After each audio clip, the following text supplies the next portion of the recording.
Hi everyone, Corey here from Tales from a Polk County Girl, and in this video I'm going to talk about a book I just finished reading. I normally do book review videos for the blogging for books website, but this one is not for that. So it is not a sponsored review. It is one that I read of my own free will, and that one I've actually been meaning to read for a while. So the book in question is The Omnivores Dilemma by Michael Pollan, or Pollan, not exactly sure how to pronounce his name. And this book, it's split into three parts: industrial farming, I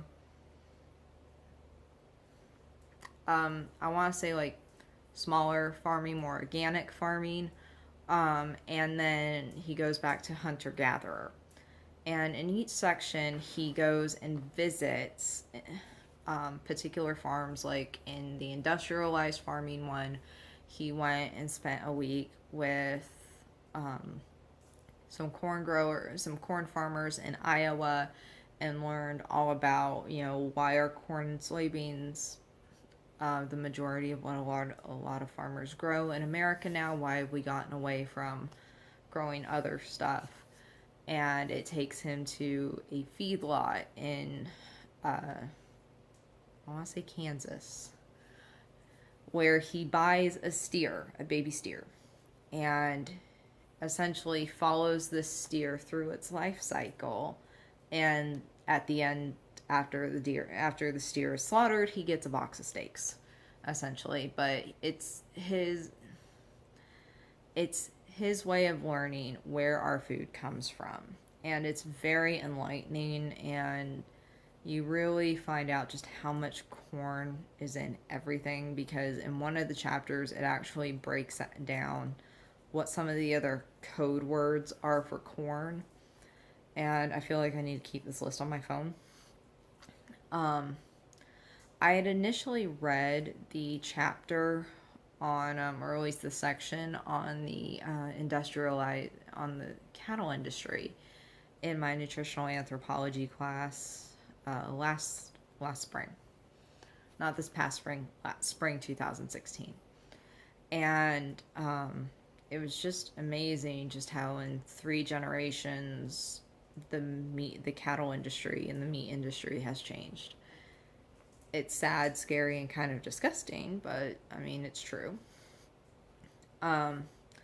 In part 2, when I said organic farms, and it's more of the way farms used to be, because there is such thing as industrialized organic, and that was mind-boggling.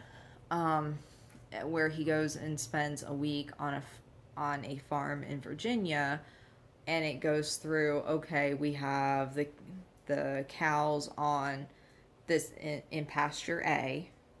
We're going to move them to pasture B. After a couple days, we moved the mobile chicken houses to pasture A, and they go through and eat the grubs and the maggots that are in the cow pats and start breaking stuff down and doing their thing. And how that cycle repeats, and then how the pigs are up in somewhere else, and how just everything is very cohesive, and everything relies on everything else, and how interconnected farm life used to be. And so that was really interesting, learning just how it used to be compared to how it is now. And what I thought was really cool, and I'll give him props for doing this, is he was there during one of the weeks where they were doing a chicken slaughter, and or chicken processing, really. And it's where they are slaughtering and processing 300 chickens and then selling them. And I wish I kept the page marked, because what the farmer has to say about what it's like when the USDA inspectors come in.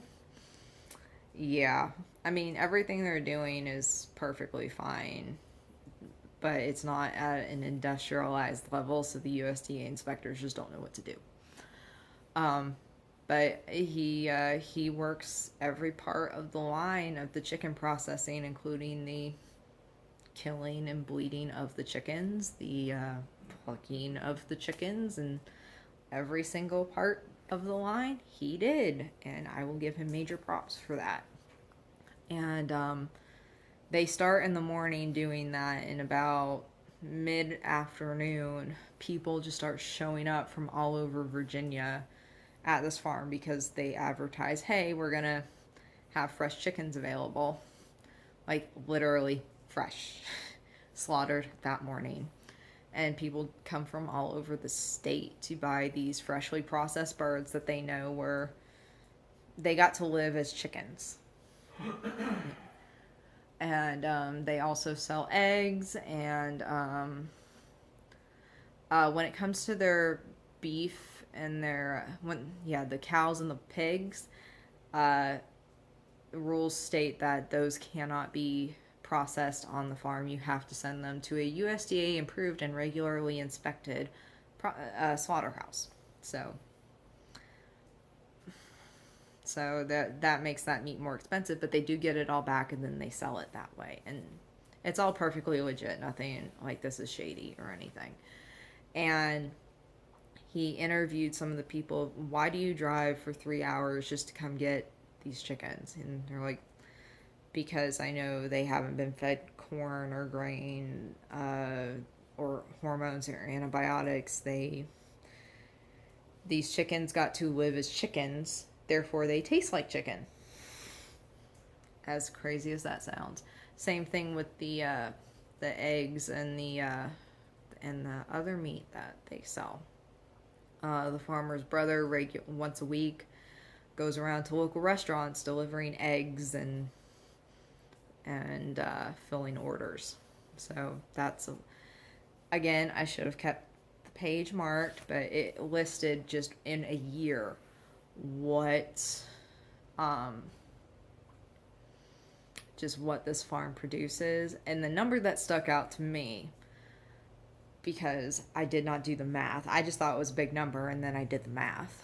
It's 30,000 dozen eggs are produced on this farm. And that's not and it's not an industrial chicken coop like the ones you see in the documentaries about the chickens being crowded. No, the chickens are grazing a pasture and being chickens. But I'm like, okay, 30,000 times 12, 360,000 eggs. Wow. That's like mind-boggling to me. And there were some other impressive numbers as well, but that's the one that really sticks out.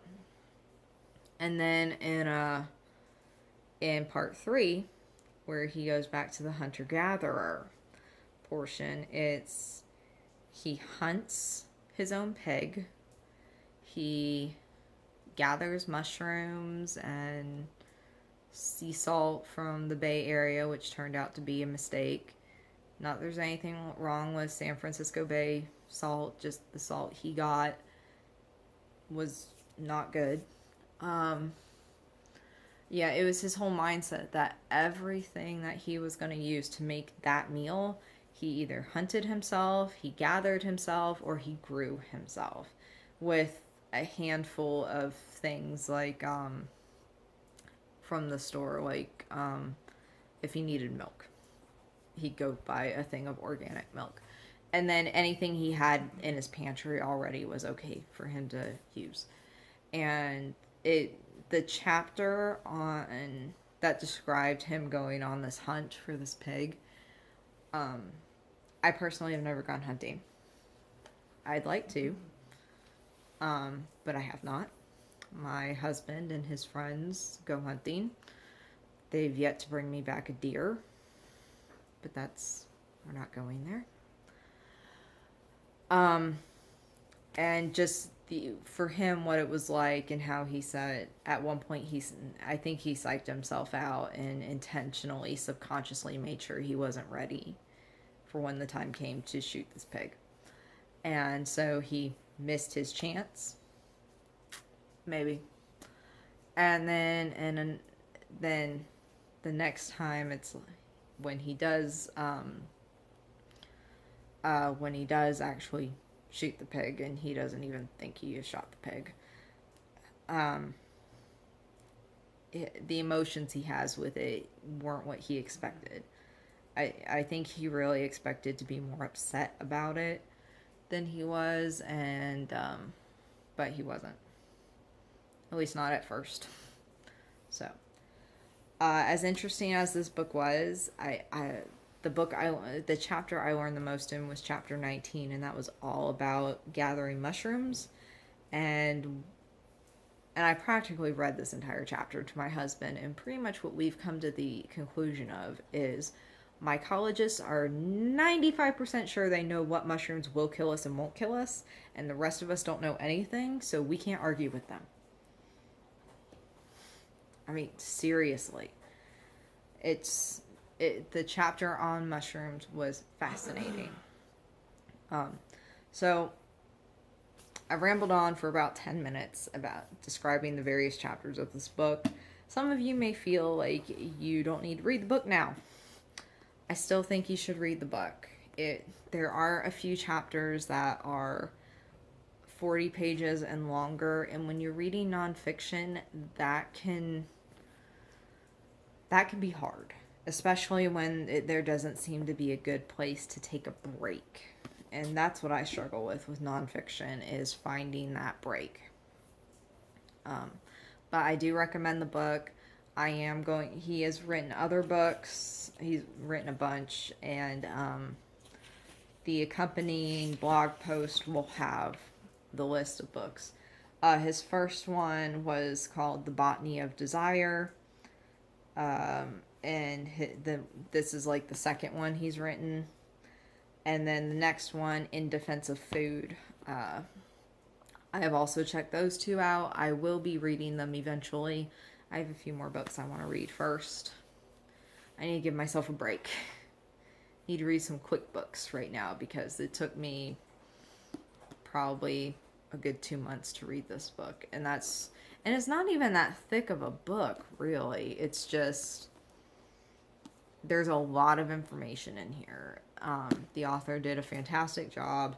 I love that he did some first-hand accounts and actually went to these farms and worked with them and didn't just interview them. It's, let me come spend a week on the farm, volunteer myself to help out and do whatever you need done so I can learn what this whole process is like. I respect that. I really do. And so yeah. The Omnivores Dilemma by Michael Pollan. It was a New York Times bestseller, book of the year, and I recommend it. So I'll see everybody later. Bye.